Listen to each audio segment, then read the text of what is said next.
മാത്രമേ ഉള്ളൂ. അവൻ കേറിയ ഗ്യാഗല്ല രണ്ടായതാന്നല്ലേ പറയുന്നത്. പോവാ ഒന്ന് പറഞ്ഞോട്ടെ ബ്രാവോ, ഒരു സെക്കൻഡ്. ഞാൻ കമന്റ് ഒന്നും നോക്കുന്നില്ല, ഞാൻ ഇരുന്ന് പറയാ.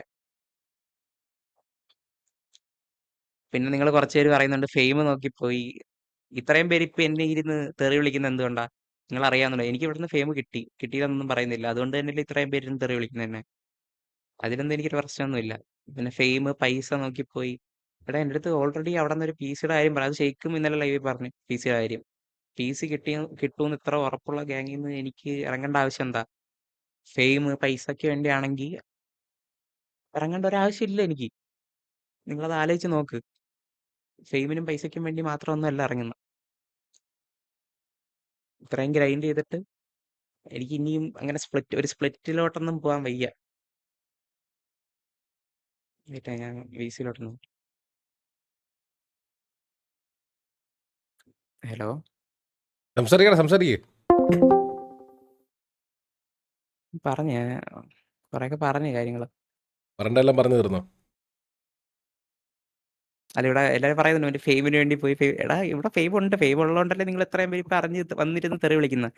സപ്പോർട്ട് ചെയ്യാനാണെങ്കിൽ തെറി വിളിയാണെങ്കിലും ഇത്രയും നാൾ അറിഞ്ഞുകൊണ്ടല്ലേ വിളിക്കുന്നത് നിങ്ങൾ വന്ന്. ഓൾറെഡി പറഞ്ഞു ജയിക്കുമെന്നല്ല ലൈവിൽ പറഞ്ഞു പി സിയുടെ കാര്യമൊക്കെ. അങ്ങനെ പി സി കിട്ടുമെന്ന് ഇത്ര ഉറപ്പുള്ള ഒരു ഗ്യാങ്ങിൽ നിന്ന് ഇറങ്ങേണ്ട എന്താ ആവശ്യം എനിക്ക്? അത് മാത്രമാണ് ഞാൻ നോക്കുന്നതെങ്കിൽ. വേറെ ഒന്നും ഇല്ല പറയാം. ഇത് നിങ്ങൾക്ക് ചിലപ്പോൾ ഇതൊന്നും പ്ലേയേഴ്സ് എന്ന രീതിയിൽ എനിക്ക് ഈ വീട്ടിൽ നിന്നുള്ള ഇതൊക്കെ ഭയങ്കര കാര്യമാണ്. ചെറുക്കൻ കാര്യം പറയട്ടെ. കളിച്ചുകൊണ്ടിരിക്കുന്ന ഒരു അന്തരീക്ഷം കറക്റ്റ് അല്ലെങ്കിൽ ഹായ് ഹായ്. വെറുതെയാണ്. നെഗറ്റീവ് വൈബ് ഇരുന്ന് കളിക്കുന്ന കാര്യം ഇത്രയും നാൾ അവരൊന്നും പറഞ്ഞിട്ടൊന്നുമില്ല എന്നെ. മീൻസ് ലൈവ് ഇടാതെ ഞാൻ ഇഷ്ടംപോലെ മാസം ഇരുന്ന് ഗ്രൈൻഡ് ചെയ്തതാണ്. ആ ടൈമിലും വീട്ടിൽ നിന്നാണെങ്കിലും എവിടെ നിന്നാണെങ്കിലും എനിക്ക് ഫുള്ള് സപ്പോർട്ടായിരുന്നു. Hello hello hello hello hello hello hello hello hi, hi. എന്താണ് അപ്പാ പരിപാടി? എന്താ ബ്രോ, പുതിയ ആളാണല്ലോ, മനസ്സിലായല്ലോ ആരാ അത്? എന്റെ പേര് ഇറ്റാച്ചി. ഓ Itachi. Hi bro, hi. Nice to meet you. Nice to meet. Alex live ആയിരുന്നു. അപ്പം അവന്റെ കമന്റിൽ മൊത്തം എന്തായിരിക്കും ഊഹിക്കാലോ. അറിയാം. അത് ഇവിടെ വന്നായിരുന്നു കുറച്ചു പേര്. ആണോ? എടാ, ഞാന് ഇപ്പൊ കുറച്ച് കാണുന്നവരോട് കുറച്ച് കാര്യങ്ങൾ ഞാൻ ചോദിക്കാം. അതായത് ഈ ഡബിൾ സ്റ്റാൻഡേർഡ് പരിപാടി ശരിയല്ല. ഡബിൾ സ്റ്റാൻഡേർഡ് പരിപാടി ഒട്ടും ശരിയുള്ള കാര്യമല്ല. കാരണം MRCയിൽ ഓരോ പ്ലേയേഴ്സിനെ എടുത്തത് പല ഗ്യാങ്ങിൽ നിന്ന് വിളിച്ചിട്ടാണ് ചെന്നത്. അന്ന് അവരവിടെ ചെന്നപ്പോഴത്തേക്ക് അവർക്ക് നല്ല ഓപ്പർച്യൂണിറ്റി കൊടുക്കാൻ പറ്റി എന്ന് പറഞ്ഞ ആൾക്കാർ അവിടുന്ന് ഒരാൾ പോകുന്നതിന് എന്തിനാണ് ഇത്ര ദേഷ്യം? എന്തിനാണ്? എൻ്റെ ഓർമ്മ ശരിയാണെന്നുണ്ടെന്നുണ്ടെങ്കിൽ ഞാൻ പറഞ്ഞുതരാം കറക്റ്റ്. മാലിക്കിനെ KVന്ന് എടുത്തു. അന്ന് പറഞ്ഞ റീസൺ എന്താ പറഞ്ഞേ? അന്നെന്തോ റീസൺ പറഞ്ഞായിരുന്നല്ലോ. അന്നെന്തോ റീസൺ പറഞ്ഞു, എന്താ അവർക്ക് ബെറ്റർ ഓപ്പർച്യൂണിറ്റി കിട്ടി, അതുകൊണ്ട് അവർ വന്നു. അതിന് നിങ്ങളിങ്ങനെ എന്താണ് പറയുക, ഹെയ്റ്റ് കൊടുക്കേണ്ട ആവശ്യമില്ല എന്നൊരു സംഭവം പറഞ്ഞായിരുന്നു. അത് കഴിഞ്ഞ് ക്വാർട്ടറിനെ അങ്ങോട്ട് റിക്രൂട്ട് ചെയ്തു. അപ്പോഴും പറഞ്ഞത് സെയിം കാര്യം തന്നെയല്ലേ? സത്യം അല്ലേ? ഇവന് ബെറ്റർ ഓപ്ഷൻ കിട്ടിയപ്പോ നിങ്ങൾക്ക് കടി. ഇവന് വെറുതെ അവനിപ്പം അവിടുന്ന് കമ്മിറ്റ്മെന്റ് ഇല്ലാത്തതുകൊണ്ടോ ഒന്നും ഇല്ലാത്തതുകൊണ്ടോ അല്ല ചാടി പിടിച്ച് ഇങ്ങോട്ട് വന്നത്. അവൻ വ്യക്തമായിട്ട് നിങ്ങളോട് പറഞ്ഞു, എടാ ഒരാൾ അവനിപ്പോ നിനക്ക് എത്ര വയസ്സുണ്ട് അലക്സ? ഇപ്പം 21 വയസ്സ്. നിങ്ങൾ മനസ്സിലാക്കേണ്ട ഒരു കാര്യം, അവൻ ഇപ്പോഴും ഈ പറയുന്നത് പോലെ അവൻ്റെ വീട്ടുകാരെ ഡിപ്പെൻഡ് ചെയ്ത് തന്നെയാണ് അവൻ താമസിക്കുന്നത്. അവൻ താമസിക്കുന്നത് അവൻ്റെ വീട്ടിലാണ്, അല്ലാതെ അവൻ ഒറ്റയ്ക്ക് വീടെടുത്ത് താമസിക്കുകയൊന്നും അല്ല. ഇത് അമേരിക്കയൊന്നും അല്ല, ഇത് ഇന്ത്യയാണ്, കേരളമാണ്. അപ്പോൾ അവൻ്റെ വീട്ടുകാരെ കൂടെ നോക്കണം, മനസ്സിലായോ? അത് നിങ്ങൾ മനസ്സിലാക്കുക ചെയ്യേണ്ടത്. ഇത്രയൊക്കെ പ്രശ്നം വരുമ്പം ആ ചെറുക്കൻ അവിടെ കളിക്കാനുള്ള ബുദ്ധിമുട്ട് നിങ്ങൾ മനസ്സിലാക്കുക. ഒരു വീട്ടിലിരുന്ന് ഇങ്ങനെ പ്രഷർ വന്നുകൊണ്ടിരിക്കുമ്പോഴത്തേക്ക് അവനെന്ത് ചെയ്യും? ഇത് ചെറിയ ഇഷ്യൂസ് ഒന്നും അല്ല ഗൈസ്. അത് അവരുടെ വീട്ടിലും നിങ്ങൾക്ക് അറിയാത്തോണ്ട് അവിടെ കളിക്കുന്ന ഓരോരുത്തരുടെ വീട്ടിൽ ഇത് അറിയുമ്പോൾ ഉള്ള ആ ഒരു അവസ്ഥ ഉണ്ടല്ലോ. അപ്പൊ ഇവനെ ആയിരിക്കും കുറ്റപ്പെടുത്തുക, അലക്സിനെ ആയിരിക്കും കുറ്റപ്പെടുത്തുക. ഇങ്ങനെ ഒരു ഇഷ്യൂ വന്നിട്ട് നീ അവിടെ എങ്ങനെ നിൽക്കുന്നു എന്നുള്ളതിന്റെ ഒക്കെ ഇത് വരുമ്പോ അലക്സിന് എന്താ തിരിച്ച് പറയാനുള്ളത്? വീട്ടുകാരുടെ ഒന്നും പറയാൻ പറ്റില്ല അവന്, മനസ്സിലായേ? നിങ്ങൾ മനസ്സിൽ ആലോചിക്കണം. നിങ്ങൾ ഈ ഹെയ്റ്റ് കൊടുക്കുമ്പോ മറ്റെന്താ പറയാ, ഒരുമാതിരി ഇവൻ എല്ലാരും കൂടെ അങ്ങ് ഓമ്പിച്ചിട്ട് പോയിട്ടുള്ള രീതിയിൽ അങ്ങനെ പറയണത്. പക്ഷെ സത്യം പറഞ്ഞു കഴിഞ്ഞാൽ ഇവൻ MRCയിലാണെങ്കിലും അവന് ഇവന്റെ 100% ഇട്ട് കൊടുത്തിട്ടുള്ളൂ. മനസ്സിലായി? ഇവൻ MRCയിൽ TVക്കെതിരെ കളിച്ചുകൊണ്ടിരുന്നപ്പോഴും ഇവൻ നല്ല രീതിയിൽ എടാ TVയുടെ പ്രീവാർ തന്നെ ഇവനാണ് ശരിക്കും പറഞ്ഞ ആക്ച്വലി എടുത്തത് അവിടെ MRCയുടെ ആയിട്ട് അന്നത്തെ പ്രീവാർ. അപ്പോ നീ ആലോചിച്ച് നോക്കണം, അവരെ ഫുൾ കമ്മിറ്റ്മെന്റോടെ കളിച്ച ഒരു വ്യക്തി, അതായത് എന്നിട്ട് അവന് ഇങ്ങനെ പറയുമ്പോൾ അത് അവനും നല്ല വിഷമം വരും. അത് നിങ്ങൾ മനസ്സിലാക്കണം. പിന്നെ ഇവൻ അവൻ പറഞ്ഞതുപോലെ തന്നെ 100% ആണ് കൊടുത്തത്. ഇവൻ പറയുന്നത് പോലെ അവന് ഫെയിമും പൈസയാ വേണ്ടതെങ്കിൽ അവന് വേറെ എത്ര ഗ്യാങ്ങിൽ ഫുൾ PC പറഞ്ഞ ഓഫർ വന്നിട്ടുണ്ട്. ഞാൻ പേരൊന്നും പറയുന്നില്ല. ഫുൾ PC കൊടുക്കാന്ന് പറഞ്ഞ ഓഫർ പറഞ്ഞിട്ടുണ്ട്.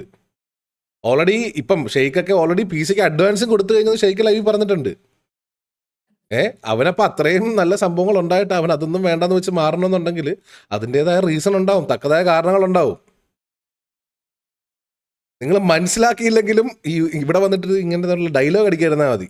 അത് നിങ്ങളുടെ ഭാഗത്തു നിന്ന് ചെയ്യുമ്പോൾ അത് ശരിയും അത് വേറൊരാൾ ചെയ്തു കഴിഞ്ഞാൽ അത് തെറ്റും എന്നുള്ളൊരു സംഭവം ഉണ്ടല്ലോ. അതിനാണ് ഡബിൾ സ്റ്റാൻഡേർഡ് എന്ന് വിളിക്കുന്നത്.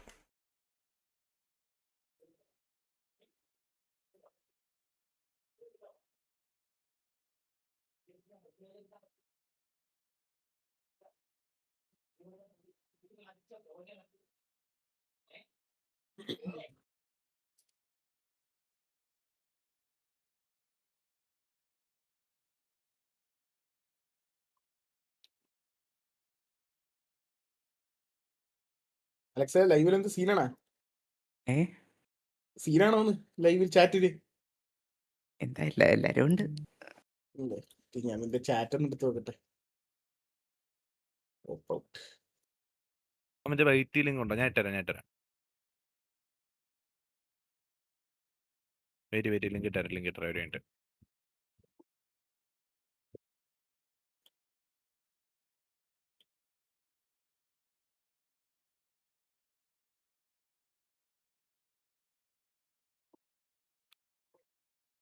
കാര്യമായിട്ടുണ്ട് അവന്റെ ചാനൽ.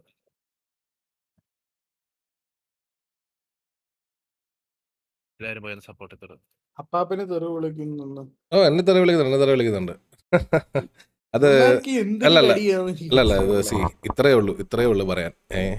എനിക്ക് നിന്റെ ഒന്നും സർട്ടിഫിക്കറ്റിൻ്റെയോ അല്ലെങ്കിൽ നിന്റെ ഒന്നും ഇതിൻ്റെ ആവശ്യം എനിക്കില്ല. മനസ്സിലായോ? അതുകൊണ്ടാണ് ഇത് കണ്ടിട്ട് ഞാൻ മിണ്ടാതിരിക്കുന്നത്. മനസ്സിലായോ? അല്ലാതെ മറുപടി പറയാൻ അറിയാത്തോണ്ടൊന്നും അല്ല. ഞാനിവിടെ TV വന്ന് എന്തിനാന്നുള്ളത് അവിടെ കേവലുള്ളവർക്ക് വ്യക്തമായിട്ട് അറിയാം. ഇവിടെ ഉള്ളവർക്കും അറിയാം. എനിക്ക് പിന്നെ ഈ 2 ഗ്യാങ്ങിനെ ബോധ്യപ്പെടുത്താൽ മതി. എനിക്ക് അപ്പുറത്തെ വീട്ടിൽ അതിലൊക്കെ ചേട്ടനെ അവൻ്റെ അമ്മേനെയും അവൻ്റെ പെങ്ങളെ ഒന്നും ബോധ്യപ്പെടുത്തേണ്ട ആവശ്യം എനിക്കില്ല. മനസ്സിലായോ?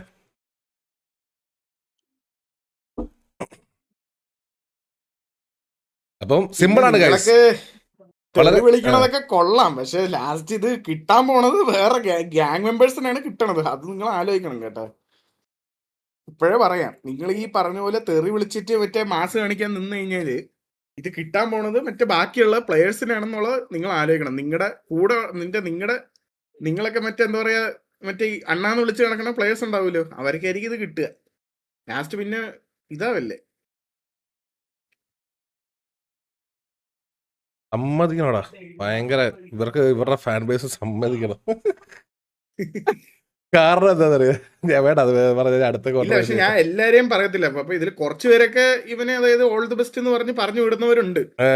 പക്ഷെ ചിലവര് എന്ന് വെച്ച് കഴിഞ്ഞാല് അതായത് ഇച്ചിരി പോലും അതായത് ഒരു ബ്രെയിൻ ഉപയോഗിക്കാത്ത കുറച്ച് പേരുണ്ടെന്ന് മനസ്സിലായി. 1% ആൾക്കാർ ഇവന്റെ അടുത്ത് ഓൾ ദി ബെസ്റ്റ് എന്ന് പറഞ്ഞ് അതായത് ഇതാക്കി വിടുന്നുണ്ട്.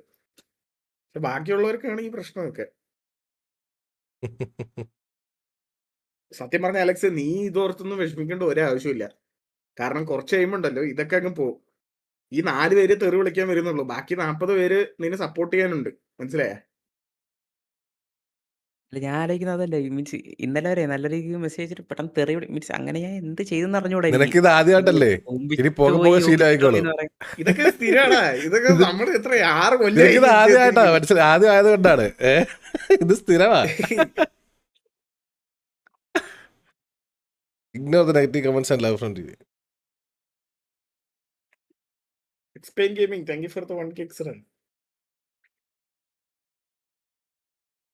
ബ്രെയിനുള്ള ഫാൻസും ഉണ്ട്. ഒരാവശ്യമില്ല. നീ നിന്റെ സൈഡ് ക്ലിയർ ആക്കിയിട്ട് നിനക്ക് എന്താ പറയാനുള്ളതെന്ന് വെച്ച് കഴിഞ്ഞാൽ അത് പറഞ്ഞിട്ട് നിന്റെ കാര്യം നോക്കുക. അല്ലാണ്ട് അതായത് വേറെ ഒന്നും ചെയ്യാൻ നിൽക്കണ്ട.